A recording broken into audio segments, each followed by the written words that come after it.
Kadei shorchat karpas yachat magid rachta maitzi. On the first night of Pesach, we have a very special mitzvah, Sipur Yitzias Mitzrayim. We have to talk all about Mitzrayim, how we got there, what happened there, and how we left.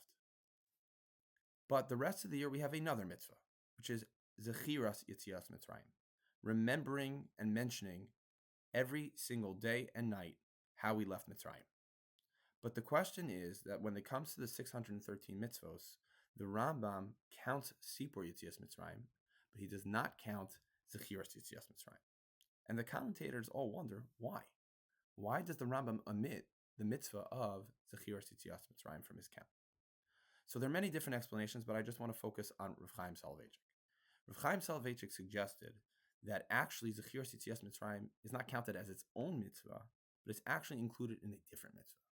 We have a mitzvah every morning and night to say Shema. And Shema fundamentally is about Kabbalas Omachos Shemayim, realizing that Hashem is in charge and I'm accepting his kingship upon me.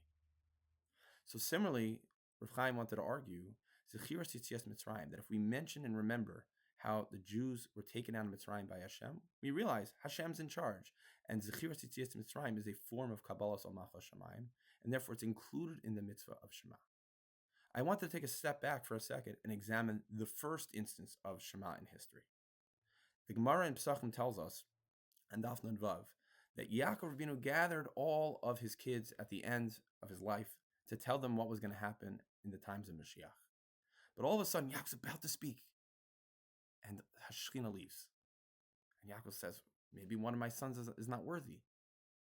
And Yaakov doesn't know what to do. And his sons say, Shema Yisrael Hashem Elokeinu Hashem Echad. Listen, Yisrael, Hashem is our God, and Hashem is one. And then Yaakov answers, Baruch Shem Kivon Malchus Olam Ved, and he gives each one of the brothers their brachos. So this Dvar Torah I actually heard from Rav Turetsky when I was Shanabat. I later heard from my Rebbe in Rayu of Rosenzweig.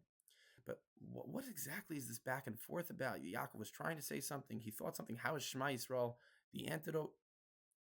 Rav Rosenzweig wanted to argue that Yaakov Avinu had a problem. He realized there's 12 different Shvatim. Reuven's different than Shimon, who's different than Levi, who's different than Yehuda. How are we going to have Klal Yisrael that have such different focuses and emphases? How are we going to do it?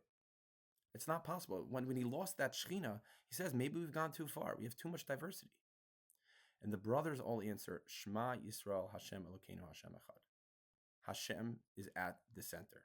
And as long as Hashem is at the center, as long as we have our Kabbalas Omachos Shemayim, it doesn't matter how diverse, it doesn't matter how many different streams we have, we can make it work. If anything, it will be enhanced.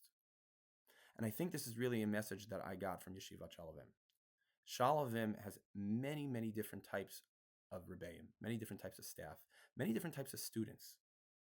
And what unites them is this idea. Ana Avda de Kudsha Brichu. I am an Eved Hashem.